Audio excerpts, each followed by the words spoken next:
In this video I will show you how to reset keyboard input settings to default in Windows 11 and steps are very simple, so let's do it. For this, go to search and type settings and select it from the list. Next, click on time and language.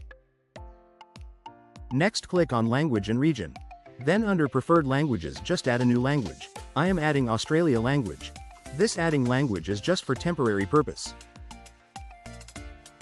Click on next to install the language.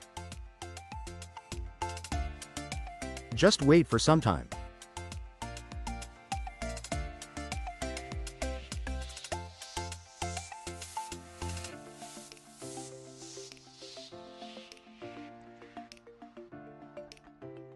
After installing new language, click on three dots next to it and then select Move Up to set that language as default. Now restart the computer.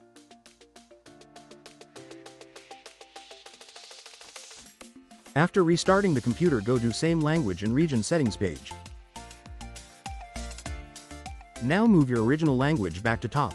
Doing this is just like refreshing or resetting the keyboard settings. Now your original language is at the top. Now to take this in action, just restart your computer. After restarting your computer, you will find your keyboard settings is successfully reset to default. Please like, share and subscribe to the channel. Also click on bell icon so that you will not miss any update.